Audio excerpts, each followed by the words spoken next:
ಒಂದೆಡೆಗೆ ಚೆನ್ನಾಗಿ ಮಳೆ ಆಗ್ತಾ ಇದೆ. ಆದರೆ ಈ ನಡುವೆ ಬಿತ್ತನೆ ಮಾಡಬೇಕು ಅಂದರೆ ರೈತರಿಗೆ ಒಂದಾದ ನಂತರ ಒಂದರಂತೆ ಸಂಕಷ್ಟಗಳು ಎದುರಾಗ್ತಾ ಇದೆ. ಒಂದು ಕಡೆ ಗೊಬ್ಬರ ಬೀಜದ ಕೊರತೆ, ಮತ್ತೊಂದೆಡೆ ಕಲಬುರಗಿಯಲ್ಲಿ ಕಳಪೆ ರಸಗೊಬ್ಬರ ಬೀಜ ಮಾರಾಟ ಮಾಡಲಾಗ್ತಾ ಇತ್ತು. ಇನ್ನು ಫ್ರೀಡಂ ಟಿವಿ ಈ ಬಗ್ಗೆ ಸುದ್ದಿ ಪ್ರಸಾರ ಮಾಡ್ತಾ ಇದ್ದಂತೆ ಕೃಷಿ ಇಲಾಖೆ ಅಧಿಕಾರಿಗಳು ಎಚ್ಚೆತ್ತುಕೊಂಡಿದ್ದಾರೆ. ಕೃಷಿ ಇಲಾಖೆ ಜಂಟಿ ನಿರ್ದೇಶಕರು ದಿಢೀರನೆ ಈಗ ರೌಂಡ್ಸ್ ಹಾಕೋದಕ್ಕೆ ಮುಂದಾಗಿದ್ದಾರೆ. ಗಂಜ್ ಪ್ರದೇಶದಲ್ಲಿ ಇರುವಂತಹ ಅಗ್ರೋ ಕೇಂದ್ರಗಳಿಗೆ ದಿಢೀರನೆ ಭೇಟಿ ಕೊಟ್ಟರು ಅಧಿಕಾರಿಗಳು. ಅಗ್ರೋ ಕೇಂದ್ರಗಳಲ್ಲಿ ಮಣ್ಣು ಉಸುಕು ಮಿಶ್ರಿತ ರಸಗೊಬ್ಬರವನ್ನು ವಿತರಣೆ ಮಾಡಲಾಗ್ತಾ ಇದೆ. ನಕಲಿ ರಸಗೊಬ್ಬರ ವಿತರಣೆ ಬಗ್ಗೆ ಸುದ್ದಿ ಪ್ರಸಾರ ಮಾಡಿತ್ತು ಫ್ರೀಡಂ ಟಿವಿ. ಕೃಷಿ ಇಲಾಖೆ ಜಂಟಿ ನಿರ್ದೇಶಕ ಸಮದ್ ಪಟೇಲ್ ಅಗ್ರೋ ಕೇಂದ್ರಗಳಿಗೆ ಈಗ ಭೇಟಿ ಕೊಟ್ಟಿದ್ದಾರೆ. ರಸಗೊಬ್ಬರ ಪರಿಶೀಲನೆ ಕೂಡ ಮಾಡಿದ್ದಾರೆ ಅಧಿಕಾರಿಗಳು. ಕೃಷಿ ಇಲಾಖೆಯ ಅಧಿಕಾರಿಗಳು ಇದೀಗ ಈ ರಸಗೊಬ್ಬರ ಹಾಗೂ ಬಿತ್ತನೆ ಬೀಜ ಇದೆರಡನ್ನೂ ಕೂಡ ಪರಿಶೀಲನೆ ಮಾಡ್ತಾ ಇದ್ದಾರೆ. ಇದಕ್ಕೆ ಸಂಬಂಧಪಟ್ಟಂತೆ ಫ್ರೀಡಂ ಟಿವಿ ವಿಸ್ತೃತವಾಗಿ ವರದಿ ಬಿತ್ತನೆ ಮಾಡಿತ್ತು. ನಾಚಿಕೆ ಮಾನ ಮರ್ಯಾದೆ ಯಾವುದೂ ಇಲ್ರಿ. ಯಾರ್ಯಾರು ಈ ಕಳಪೆ ಬೀಜನೋ ಈ ನಕಲಿ ರಸಗೊಬ್ಬರ ಯಾರ್ಯಾರು ಮಾರಾಟ ಮಾಡ್ತಾ ಇದ್ದಾರೆ, ನಾಚಿಕೆ ಮಾನ ಮರ್ಯಾದೆ ಯಾವುದೂ ಇಲ್ಲ ಇವರಿಗೆ. ಹೊಟ್ಟೆಗೆ ಅನ್ನ ತಿನ್ನಲ್ಲ ಇವರು ಯಾರೂ ಕೂಡ. ಯಾಕಂದರೆ ಯಾವ ಅನ್ನದಾತರು ಅನ್ನ ಕೊಡ್ತಾರೆ ಅಂಥವರಿಗೆ ಇಂಥ ಮಹಾ ಮೋಸ ಅಂದರೆ ಹೇಗೆ?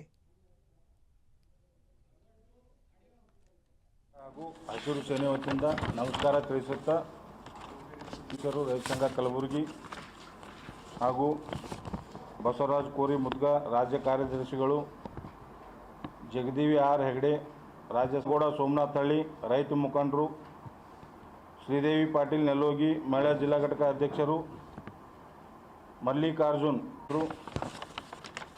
ಇವತ್ತಿನ ಸುದ್ದಿಗೋಷ್ಠಿ ರಸಗೊಬ್ಬರ 3,600 ರೂಪಾಯಿ ಆಗಬೇಕು. 5,600 ಡಿಫ್ರೆನ್ಸ್ ಅಮೌಂಟ್ ಏನು ಎಕ್ಸಸ್ ಏನು ತೊಗೊಂಡನ ಅದು ಮೆನ್ಷನ್ ಮಾಡಿಲ್ಲ. Total 1350 sir. 1350 MRP sir. ಇದು 1850 ರೂಪಾಯಿ ಹೆಚ್ಚಿಗೆ ತೊಗೊಂಡ್ರೆ ಸರ್. ಅದ್ರ ಸಲುವಾಗಿ ನಾವೇನು ಮಾಡಿದ್ದೀವಿ ಸರ್, ಈಗ ನಮ್ಮೆಲ್ಲ ಇನ್ಸ್ಪೆಕ್ಟರ್ಸಿಗೆ ಬೆಳಿಗ್ಗೆ ನಾನು 11 ಗಂಟೆಯಿಂದ ಮೀಟಿಂಗ್ ಮಾಡಿದ್ದೀನಿ. ಎಲ್ಲರಿಗೆ ಫೀಲ್ಡಲ್ಲಿ ಕರ್ಕೊಂಡ್ಬಂದೀವಿ. ಕಲಬುರಗಿ ಅಷ್ಟೇ ಅಲ್ಲ, ಎಲ್ಲ ತಾಲೂಕಿನಲ್ಲಿ ನಮ್ಮ ಇನ್ಸ್ಪೆಕ್ಟರ್ಸು ರಸಗೊಬ್ಬರ ಪರಿವೀಕ್ಷಕರು ಫೀಲ್ಡ್ನಲ್ಲಿದ್ದಾರೆ, ಅಂಗಡಿ ಇನ್ಸ್ಪೆಕ್ಷನ್ ಮಾಡ್ತಿದ್ದಾರೆ.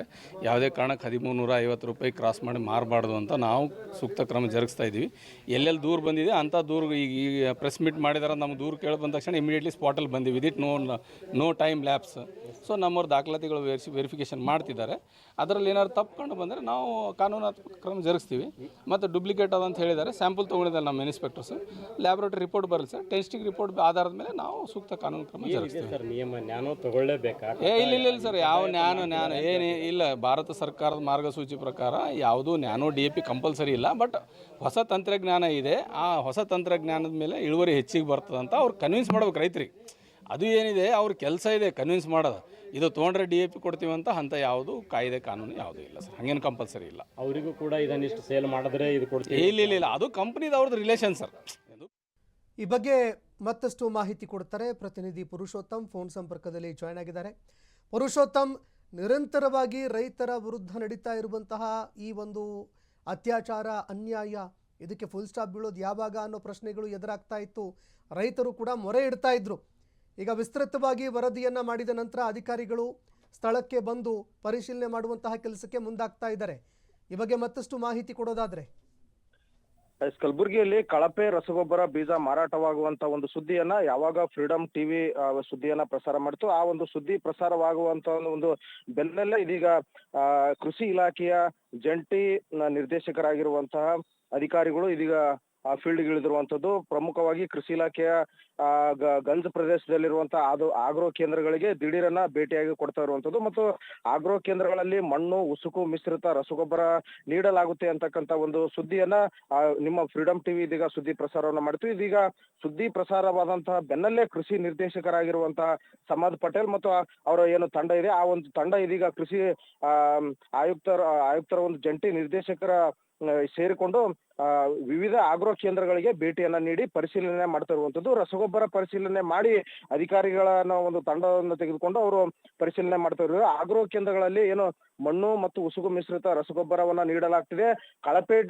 DAP ರಸಗೊಬ್ಬರದಲ್ಲಿ ನೈಟ್ರೋಜನ್ ಮತ್ತು ಫಾಸ್ಫೇಟ್ ಇಲ್ಲ ಅಂತಕ್ಕಂಥದ್ದು. ಮತ್ತೊಂದು ಕಡೆ ಕಲಬುರಗಿ ಜಿಲ್ಲೆಯಲ್ಲಿ ರೈತರಿಗೆ ಗೊಬ್ಬರ ಹೆಸರಿನಲ್ಲಿ ಈ ರೀತಿ ಮೋಸ ಮಾಡ್ತಾ ಇದ್ದಾರೆ ಅಂತಕ್ಕಂಥದ್ರ ಬಗ್ಗೆ ಬೆಳಗ್ಗೆಯಿಂದಲೂ ಕೂಡ ಬಹುತೇಕ ಫ್ರೀಡಮ್ ಟಿವಿ ಸುದ್ದಿಯನ್ನ ಪ್ರಸಾರವನ್ನ ಮಾಡ್ತಿತ್ತು. ಇದೀಗ ಆಗ್ರೋ ಕೇಂದ್ರಗಳಲ್ಲಿ ಕಳಪೆ ಬೀಜ ಮಾರಾಟವಾದ ಕೂಡಲೇ ಇದನ್ನ ತಡೆಗಟ್ಟಬೇಕು ಅಂತ ಹೇಳಿ ರೈತರು ಕೂಡ ಆಗ್ರಹವನ್ನ ಮಾಡಿದ್ರು. ಪ್ರತಿ ಆಗ್ರೋ ಕೇಂದ್ರದಲ್ಲಿ 1800 ರೂಪಾಯಿಗೆ DAP, 600 ರೂಪಾಯಿಗೆ ಯೂರಿಯಾಗೆ ಹಣ ವಸೂಲಿಯನ್ನು ಕೂಡ ಮಾಡ್ತಾ ಇರುವಂತದ್ದು.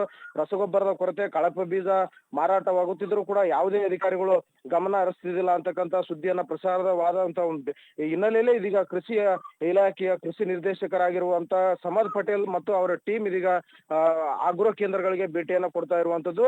ಅಲ್ಲಿ ಆಗ್ರೋ ಕೇಂದ್ರದಲ್ಲಿ ಕೂಡ ಅವರಿಗೆ ರೈತರು ಬಂದು ಭೇಟಿಯನ್ನ ಕೊಡ್ತಾ ಇದ್ದಾರೆ. ನಮಗೆ ಸರಿಯಾದ ಸಮರ್ಪಕವಾದಂತ ಒಂದು ರಸಗೊಬ್ಬರ ಸಿಗ್ತಾ ಇಲ್ಲ ಅಂತೇಳಿ ಅವರು ಕೂಡ ಮನವಿಯನ್ನ ರೈತರು ಮಾಡ್ಕೊಂತಾ ಇರುವಂತಹದ್ದು. ಧನ್ಯವಾದಗಳು ಪುರುಷೋತ್ತಮ್ ನಿಮ್ಮೆಲ್ಲ ಮಾಹಿತಿಗೆ.